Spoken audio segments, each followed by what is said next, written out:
ఎందుకే guys vlogs చేయాలంటే భయం నాకు. జస్ట్ మిస్ నా ఫోన్ కింద కూడా 2 ముక్కలు అవుతుండే. మా మమ్మీ నా పెళ్లి చేస్తుండే.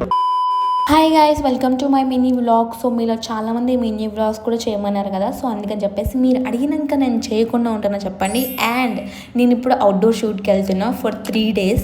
అసలు మేము ఎక్కడికి వెళ్తున్నాం ఏంటి అని చెప్పేసి నేను నెక్స్ట్ వీడియోలో చెప్తా, అంటే పార్ట్ 2లో చెప్తా. ఇది జస్ట్ పార్ట్ 1. ఇంకా నా పేజ్ని ఎవరైనా ఫాలో అవ్వకపోతే ఫాలో కొట్టు మావా. ఇట్లాంటి డైలీ మినీ వ్లాగ్స్ ఇంకా చాలా చేయాలనుకుంటున్నా, సో మీరు కూడా మోటివేట్ చేయండి. ఇంకో విషయం, మనకి యూట్యూబ్ ఛానల్ కూడా ఉంది, లింక్ వచ్చేసి బయోలో ఉంటుంది, సబ్స్క్రైబ్ చేసుకోమావా. అది కూడా మీకు నా వాయిస్ చక్కగా వినిపించకపోవచ్చు, బికాస్ నేను నా మైక్ ఇంట్లోనే మర్చిపోయి వచ్చేసి, ఎందుకంటే మనకి తిండి మీద ఉన్నది ఆశ మైక్ మీద లేదనమాట. ఈసారికి ఇలా అడ్జస్ట్ అయిపోండే. సీజన్ లో ఫర్ ద ఫస్ట్ టైం అల్లరేగడి పండు తింటున్నా, చాలా టేస్ట్. ఇంతకీ నేను ఎక్కడికి వెళ్తున్నా మీకు చెప్పలేదు కదా. సరే, ఒక క్లూ ఇస్తే కామెంట్ సెక్షన్ లో చెప్పేసేయండి. సాంబార్ దా, ఇది దా క్లూ. చూద్దాం ఎంతమంది కరెక్ట్ చెప్తారో. That's all for this. నిద్ర వచ్చేసింది, పడుకున్నా. ఇంకా బాయ్, ఖల్లాస్.